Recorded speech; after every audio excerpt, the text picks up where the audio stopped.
Cuando hablamos de energía nuclear, hay dos caras de una misma moneda. Por un lado, representa una de las fuentes más limpias, eficientes y potentes de generación eléctrica jamás desarrolladas por el ser humano. Pero por el otro, es también la base científica de las armas más devastadoras que ha creado nuestra especie. Y en el centro de todo este dilema está el uranio, un elemento químico que, sometido a un complejo proceso de transformación, puede convertirse tanto en el combustible que alimenta una ciudad durante años, como en el núcleo de un arma capaz de aniquilarla en segundos y a su población, además de dejar una cicatriz radioactiva que perdura por generaciones. Con el conflicto entre Israel e Irán escalando como nunca antes, es probable que hayas escuchado cada vez más palabras como uranio enriquecido, centrifugadoras de gas o instalaciones subterráneas. Y eso no es casualidad. El enriquecimiento de uranio es el corazón de todo programa nuclear, ya sea con fines civiles o con intenciones militares. Después del devastador ataque aéreo llamado Operación Midnight Hammer, llevado a cabo por bombarderos B-2 estadounidenses sobre Fordow, Natanz e Isfahan, tres pilares del programa nuclear iraní, el mundo entero se pregunta, ¿por qué eran esos lugares tan importantes? ¿Qué se supone que había allí que justificara una operación de tal magnitud? Para responder hay que entender cómo funciona el enriquecimiento de uranio y qué papel juega cada instalación, y también por qué Irán representa una línea roja para Estados Unidos e Israel particularmente. Para comprender el poder del uranio, primero debemos viajar al pasado y entender su historia. Todo comenzó en 1896, cuando el físico francés Henri Becquerel descubrió por accidente la radiactividad. Becquerel descubrió que las sales de uranio velaban placas fotográficas incluso sin luz solar, lo cual fue el indicio de que emitían radiación de forma espontánea, lo que luego se llamó radiactividad. No eran rayos visibles. Ese hallazgo fue la chispa que encendió la curiosidad de mentes brillantes como Marie y Pierre Curie, quienes más tarde aislarían nuevos elementos radioactivos como el radio y el polonio, ampliando las fronteras del conocimiento científico. Pero el rompecabezas aún no estaba completo. La pieza clave llegó en 1932, cuando James Chadwick descubrió el neutrón, una partícula subatómica sin carga eléctrica perfecta para penetrar núcleos atómicos y desatar una reacción poderosa. Y así, en 1938, los científicos alemanes Otto Hahn y Fritz Strassmann, junto a las brillantes aportaciones teóricas de Lise Meitner y Otto Frisch, demostraron que un átomo de uranio podía dividirse al ser bombardeado con neutrones, liberando una energía tan brutal que cambió la historia de la humanidad para siempre. Y sí, con el proyecto Manhattan completado en 1945, haría que los estadounidenses pudieran bombardear Hiroshima y Nagasaki en Japón y hacer rendirse a los japoneses, terminando oficialmente con la Segunda Guerra Mundial. Pero aquí ya fue mucha historia, vamos al lado científico. Aquí aparece el primer gran obstáculo. No todo el uranio sirve para esto, para armamento. El uranio natural que se extrae de la Tierra está compuesto aproximadamente en un 92.27% por uranio 238, un 0.72% de uranio 235 y trazas de uranio 234. Y aquí entra en escena el concepto clave, el enriquecimiento. Este proceso busca aumentar la concentración de uranio 235, separándolo del más abundante y pasivo uranio 238. Pero antes de enriquecerlo, hay que extraerlo, y eso ocurre en algunos de los lugares más remotos del planeta. Los desiertos de Australia, las estepas de Kazajistán o las formaciones rocosas de Canadá, que juntos producen más del 70% del uranio mundial. Irán también tiene reservas como en Gachin o Sakhant, aunque no a escala exportadora como los tres países antes mencionados. El uranio se encuentra en minerales como la uraninita, pero en concentraciones bajísimas, a menudo entre 0.1 y 2%. Para obtenerlos se emplean tres métodos principales. 1. Minería a cielo abierto. Gigantescas excavadoras remueven toneladas de tierra superficial. 2. Minería subterránea. Se perforan túneles que pueden descender cientos de metros. Y 3. Lixiviación in situ. Un método más discreto donde se inyectan sustancias químicas como ácido sulfúrico directamente en el subsuelo, disolviendo el uranio y luego bombeándolo hacia la superficie. Y así comienza el largo y complejo camino de una roca gris a convertirse en el combustible de una central nuclear o en el alma letal de una ojiva atómica. Entonces, una vez extraído, el mineral de uranio se tritura hasta convertirse en un polvo fino que luego se mezcla con ácidos o alcalis dentro de enormes tanques de procesamiento. Este baño químico separa el uranio de los minerales no deseados, dando como resultado un polvo de color amarillo mostaza, muy característico en la industria nuclear. Lo llaman yellow cake u óxido de uranio. Y no, a pesar del nombre y el color, no brilla ni te convertirá en superhéroe. Tiene una radioactividad relativamente baja, pero sigue siendo peligroso si se inhala o manipula sin protección, fricción, por lo que requiere el uso de trajes especiales, guantes y máscaras filtrantes. Lo interesante es esto: una sola tonelada de Yellow Cake, una vez enriquecida, puede generar tanta energía como cientos de toneladas de carbón. De ahí que la energía nuclear sea tan eficiente en costo-beneficio y tan deseada. Y aquí es donde la cosa se pone más científica, así que por favor agárrate y pon atención. El Yellow Cake es solo el primer paso. Para enriquecer el uranio, primero hay que convertirlo en gas. Esto se hace en una planta de conversión química donde el polvo amarillo se purifica para eliminar impurezas y luego se reacciona con ácido fluorhídrico en reactores sellados. El resultado de todo esto es un compuesto increíblemente volátil y corrosivo llamado hexafluoruro de uranio, UF6. Pero ahora llegamos al núcleo del asunto, lo más delicado, lo más secreto: el enriquecimiento. Verás, durante el proyecto Manhattan para crear la primera bomba atómica, los primeros métodos para enriquecer uranio, como la difusión gaseosa y la separación electromagnética, eran tan rudimentarios como descomunales. Consumían cantidades astronómicas de energía y eran lentos y poco eficientes. Pero todo cambió en los años 50 cuando apareció una tecnología que lo revolucionó todo: las centrifugadoras de gas. Imagina cilindros verticales fabricados con aleaciones de alta resistencia como acero Maraging o en los modelos más avanzados con compuestos de fibra de carbono, girando a más de 50.000 revoluciones por minuto. Una velocidad tan extrema que deben funcionar en cámaras de alto vacío para evitar que el aire las destruya por fricción. En su interior se inyecta el gas de hexafluoruro de uranio, UF6, y es aquí donde la física hace su magia. La fuerza centrífuga separa los isótopos. El U-235 queda más concentrado hacia el eje de rotación del cilindro, mientras que el U-238 se desplaza hacia la periferia. Este proceso es extremadamente delicado. Un simple desequilibrio de unos pocos miligramos puede hacer que la centrifugadora implosione violentamente. Por eso, estas instalaciones están monitorizadas por sensores sísmicos que ajustan la velocidad en tiempo real. Y aunque son silenciosas, emiten un zumbido tenue y constante como un enjambre tecnológico invisible. Pero una centrifugadora no basta. El enriquecimiento requiere múltiples etapas. Por eso las centrifugadoras se conectan en cascadas, una tras otra y tras otra. El gas ligeramente enriquecido de una pasa a la siguiente y luego a la otra hasta alcanzar el nivel deseado. Para un uso civil como los reactores de agua ligera se necesita un 3 a 5% de pureza del uranio. Reactores de investigación a veces necesitan hasta 20% y sí, armas nucleares, como dijimos, necesitan mínimo un 90% de pureza isotópica. Y ahora te estarás preguntando, ¿cómo consiguió Irán esta tecnología de las centrifugadoras de gas? Bueno, pues la respuesta te va a sonar a película de espionaje, porque lo fue. Verás, Estados Unidos inició su cooperación nuclear con Irán en 1957 durante los tiempos en el que el país era gobernado por el Shah Mohammad Reza Pahlavi, un aliado clave de Occidente en la región. En ese entonces, Washington veía a Irán como un socio estratégico y estable, por lo que apoyó activamente el inicio de su programa de energía nuclear civil, el cual tomó fuerza durante la década de 1970 con asesoría, tecnología y financiamiento estadounidense. Sin embargo, todo cambió en 1979, cuando la revolución islámica derrocó al Shah y transformó al país en una república teocrática islámica chiita bajo el liderazgo del Ayatollah Jomeini. A partir de ese momento, Estados Unidos y sus aliados occidentales cortaron todo apoyo al programa nuclear iraní y comenzaron a verlo como una amenaza potencial de proliferación atómica. El nuevo gobierno islámico, abiertamente antioccidental, decidió no abandonar el programa nuclear, sino darle continuidad y expandirlo. Irán accedió a la tecnología de centrifugadoras, un paso absolutamente crucial en cualquier programa nuclear, a través de una red clandestina internacional liderada por el científico pakistaní Abdul Qadir Khan, considerado el padre del programa nuclear de Pakistán.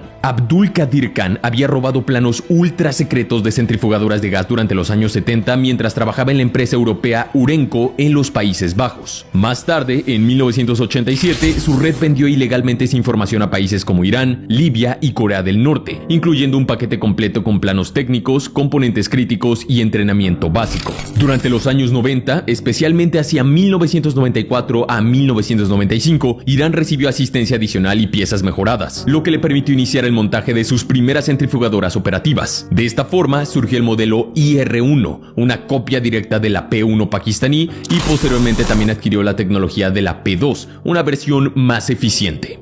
Ambos modelos P1 y P2 eran técnicamente muy básicos, pero totalmente funcionales para arrancar un programa de enriquecimiento de uranio. Aunque la base tecnológica fue adquirida mediante estas redes clandestinas, el desarrollo posterior del programa fue progresivamente nacionalizado, tanto en diseño como en capacidad de fabricación local. A partir de ese punto, Irán emprendió un proceso de mejora continua y sistemática, desarrollando sus propias centrifugadoras avanzadas. La IR-1, una versión local de la P1, luego la IR-2M, IR-4, IR-5, en 2013 surgieron la IR-6 e IR-6S, le siguieron la IR-7 en 2019, la IR-8B ese mismo año y finalmente la IR-9 en 2021, que según algunas fuentes actualmente sigue en fases de desarrollo y pruebas. Pero hoy por hoy, la IR-6 es considerada la centrifugadora más avanzada en operación real dentro del programa nuclear iraní. Con al menos 2.210 unidades activas, es también la más ampliamente desplegada en cascadas dentro de los complejos de Natanz y Fordow. Estas máquinas han demostrado ser tan eficientes que han permitido a Irán enriquecer uranio hasta niveles del 60% de uranio 235, un salto técnico considerable que supera ampliamente los límites establecidos por el acuerdo nuclear original. Otros modelos como la IR-2M y la IR-4 continúan operativas, aunque con capacidades de producción inferiores en comparación con la IR-6. Y aunque Irán ya está experimentando con una versión aún más poderosa, la IR-9, como dije, esta sigue en fase de desarrollo y no se encuentra en operación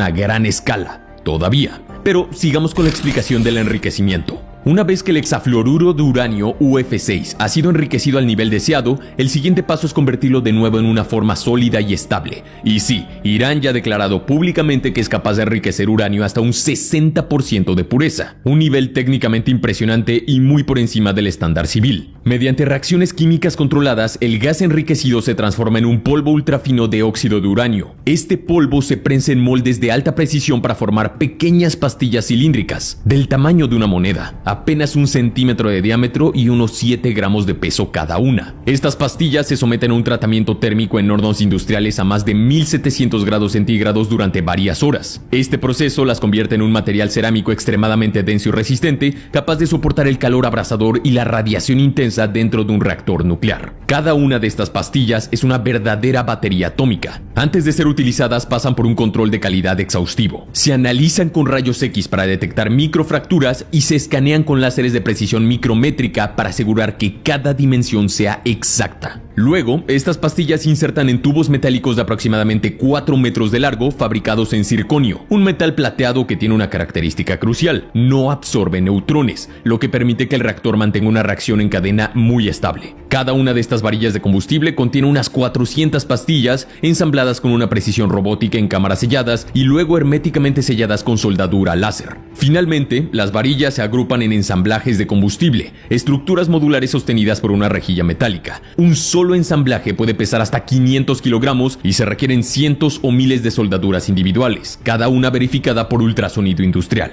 Y aunque no lo parezca, en esta etapa el combustible emite tan poca radiación que los operarios pueden manipularlo con guantes y protección básica sin necesidad de blindajes extremos. Pero bueno, Jorge, ¿qué tiene que ver todo esto con una ojiva nuclear? Buena pregunta, porque hasta aquí estamos hablando de combustible para un reactor civil, pero el arma atómica requiere otro nivel totalmente distinto. Como dijimos antes, una ojiva nuclear necesita uranio altamente enriquecido, con una pureza de al menos el 90% de uranio 235. Esto no solo exige tecnología avanzada, sino también un esfuerzo descomunal en SWU, o sea, Separative Work Units, la medida estándar del trabajo necesario para separar isótopos en una centrifugadora. Y aquí viene el dato más escalofriante. Para fabricar una sola bomba de tipo Hiroshima, sí, esa que destruyó una ciudad en 1945, solo se necesitan entre 15 y 25 kilogramos de uranio altamente enriquecido, o sea, de más del 90%. No estamos hablando de toneladas, solo 15 a 25 kilos que bajo el proceso adecuado pueden liberar el poder destructivo equivalente a decenas de miles de toneladas de TNT. Así que con 2000 centrifugadoras IR-6 girando sin pausa y completamente operativas, Irán podría alcanzar las Separative Work Units o SWU necesarias para producir material fisionable de grado armamentístico en un rango de 4 a 6 meses, lo que sí alcanzaría para 25 kilogramos de uranio altamente enriquecido. Pero la estimación depende de la eficiencia real, tiempo de cascada y nivel de tails, así que tómalo con pinza. Y si llegara a utilizar modelos más avanzados como las aún experimentales centrifugadoras IR9, este reloj podría cortarse a semanas, pero es difícil decirlo con precisión. Lo que antes tomaba años o décadas, hoy podría resolverse en cuestión de semanas, y para la comunidad internacional esa posibilidad representa una línea roja que no se puede cruzar. Actualmente se estima que Irán opera alrededor de 800 a 1000 centrifugadoras IR6 activas, lo que implicaría un tiempo de producción cercano a 8 a 12 meses para lograr el material fisionable necesario para un arma nuclear. Pero atención, estos datos no están confirmados por fuentes independientes y el secretismo del programa nuclear iraní es total. Pero va la pregunta, ¿puede Irán alcanzar el 90% de enriquecimiento? Algunos me dirán, Jorge, Irán solo puede enriquecer hasta el 60%, no tiene capacidad para llegar al 90%, ¿por qué estás jodiendo con eso? Y bueno, sí, hasta ahora eso es lo que ha declarado el régimen iraní, pero la gran pregunta, la que tiene en vilo a servicios de inteligencia y gobiernos de medio planeta es, ¿cuánto tiempo le tomaría a Irán dar ese salto final al 90%? Porque si la tecnología ya está instalada, el uranio está almacenado y las centrifugadoras están girando, Irán ya posee la capacidad técnica para alcanzar el 90%, aunque no lo ha hecho de forma declarada ni detectada por la Organización Internacional de Energía Atómica.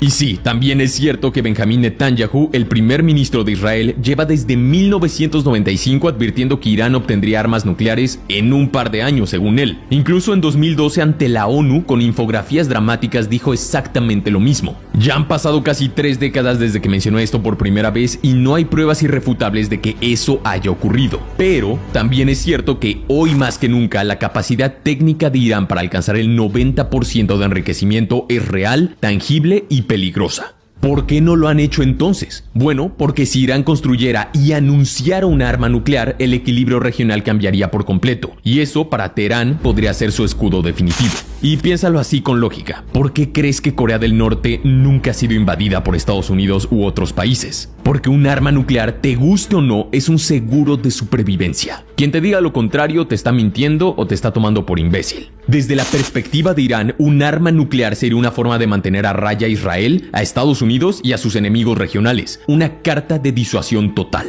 Pero desde la perspectiva israelí, esa misma arma sería una amenaza existencial, un arma que podría destruir su capacidad de disuasión, su influencia en la región y su seguridad nacional. Y no estamos aquí para juzgar quién tiene razón, solo para entender cómo lo ve cada bando. Para Estados Unidos y buena parte de Occidente, el riesgo es muy similar. Si Irán cruza esa línea, el equilibrio global podría fracturarse para siempre. Una vez que tienes la primera, ya no se puede hacer nada. Ahora que entendemos la complejidad del proceso técnico, también podemos comprender por qué el programa nuclear iraní es el epicentro de uno de los conflictos más peligrosos del planeta. Porque esto ya no se trata solo de física nuclear, se trata de geopolítica, de poder, de miedo y, en última instancia, de supervivencia. Irán posee una red compleja y bien distribuida de instalaciones nucleares, cada una con un rol específico en la cadena de producción atómica, desde la minería hasta el enriquecimiento. Cada etapa está estratégicamente fragmentada, lo que complica cualquier intento de detener el programa con un solo golpe. Tendrían que ser muchos. Verás, todo comienza en las minas, como la de Sahand, donde se extrae el mineral de uranio en bruto desde las profundidades del desierto. Ese material es luego trasladado a plantas como la de Ardakan, donde se muele y procesa para producir el famoso Yellow Cake, el concentrado de óxido de uranio que da inicio a todo. Desde ahí, el siguiente paso es Isfahán, uno de los puntos más críticos del programa nuclear iraní. En el Centro de Tecnología Nuclear de Isfahán, el Yellow Cake se convierte en gas de hexafluoruro de uranio, UF6, el estado químico que permite su enriquecimiento. Pero Isfahán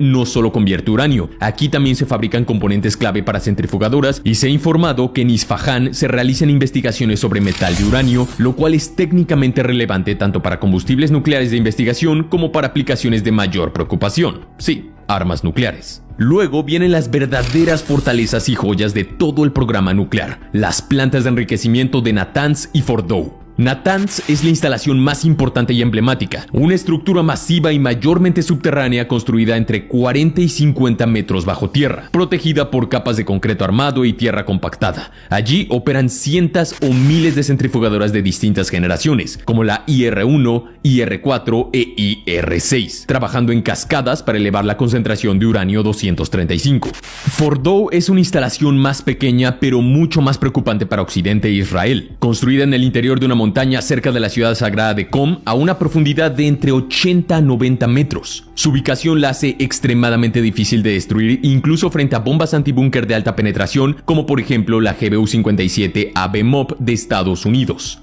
Y aquí es donde la física nuclear choca de frente con la geopolítica. Israel, que considera a un Irán nuclear como una amenaza existencial, no ha permanecido pasivo. Ya en el pasado se infiltraron ciberataques como Stuxnet, el virus que saboteó las centrifugadoras de Natanz alterando su velocidad sin levantar alarmas. Y más recientemente los ataques han sido físicos, directos y cada vez más precisos. En junio de 2025, en la operación León Ascendente, según fuentes abiertas, un ataque israelí habría impactado directamente las cabezas de cascada de centrifugadoras en Natanz, causando interrupciones significativas. También se han reportado explosiones o sabotajes en Isfahán y en el reactor IR-40 Arak, un reactor de agua pesada que, utilizando uranio natural como combustible, podría producir cantidades significativas de plutonio 239 a partir de uranio 238 irradiado.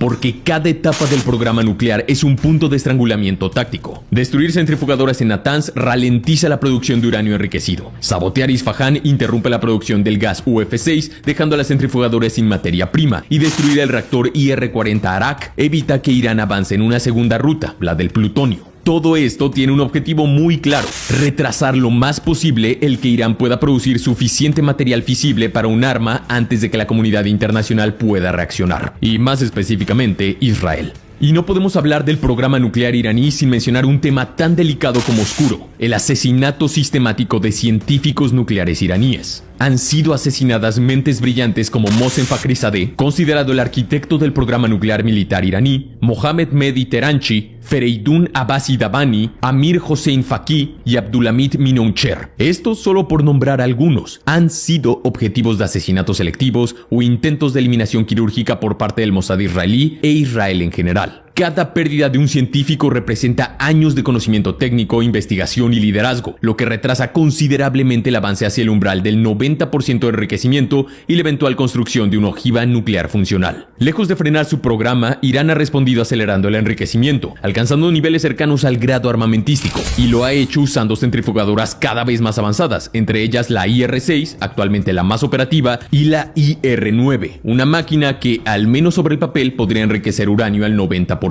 Esto de una forma más rápida y eficiente que cualquier otra desarrollada por Irán. Pero hay un matiz importante. Hasta ahora no existe evidencia pública de que Irán esté utilizando las centrifugadoras IR-9 en cascadas operativas. Según la Organización Internacional de Energía Atómica, solo existen 1 o 2 unidades individuales en fase experimental funcionando en condiciones de prueba. No se han detectado cantidades medibles de uranio altamente enriquecido producido con esa tecnología por ahora. Y ese por ahora es el problema. Es un juego cada vez más tenso entre inspecciones de la Organización Internacional de Energía Atómica, informes ambiguos y señales contradictorias. Irán insiste en que su programa es pacífico, orientado exclusivamente a la generación eléctrica, como ocurre en Bushehr, su única central nuclear comercial, construida con tecnología rusa y bajo supervisión internacional. Pero para Israel y buena parte de Occidente, el programa iraní tiene una doble cara: una fachada civil y una infraestructura que podría ser militarizada en cualquier momento. Y aquí es donde el conflicto escala de lo regional a lo global. El 20 de junio de 2025, el presidente Vladimir Putin lanzó una advertencia directa: a pesar de los riesgos, construimos un reactor en Bushehr y firmamos un contrato para 2 más. No vamos a evacuar al personal. Planteamos esta cuestión a Israel y al presidente Trump. Actuamos dentro del derecho internacional y exigimos la seguridad de nuestro personal. Esto no fue solo una declaración, fue un recordatorio contundente de que Rusia es un actor clave en el tablero nuclear iraní y que cualquier ataque, por quirúrgico que sea, podría provocar una reacción con repercusiones globales. El 22 de junio de 2025, a través de la operación Midnight Hammer, Estados Unidos atacó con precisión quirúrgica los complejos nucleares de Fordow, Natanz e Isfahán. Se lanzaron bombas GBU-57 desde bombarderos B-2 Spirit, alcanzando estructuras que, según reportes, albergaban centrifugadoras IR-6 y materiales clave para la producción de uranio enriquecido al 60%. Irán ha dicho que movió estas centrifugadores días antes a otro lugar secreto y que su programa sigue activo e intacto. Además, no se presentaron fugas de radiación después del ataque estadounidense. El viaje de una simple roca extraída de una mina remota hasta convertirse en el combustible que puede encender una ciudad o borrar una del mapa es una de las hazañas científicas más impresionantes y aterradoras que la humanidad haya logrado. Ahora que las instalaciones de Fordow, Natanz e Isfahán han sido atacadas, el equilibrio de poder en Medio Oriente ha cambiado. La pregunta ya no es si Irán puede construir un arma nuclear, sino si este ataque fue suficiente para impedirlo. Muchos expertos dicen que no fue suficiente. En el mundo de la disuasión nuclear, una sola centrifugadora que siga girando puede ser suficiente para encender la próxima gran guerra, si no es que ya lo hizo. Eso ha sido todo. Si quieres apoyar al canal, considera adquirir una membresía. Puedes ver las opciones disponibles haciendo clic al botón que dice unirse, el cual se encuentra justo debajo de este video. Tu apoyo es completamente opcional, pero lo agradezco bastante. Sin más por el momento, mi nombre es Jorge Rojas, esto es Armapedia y te deseo un excelente día.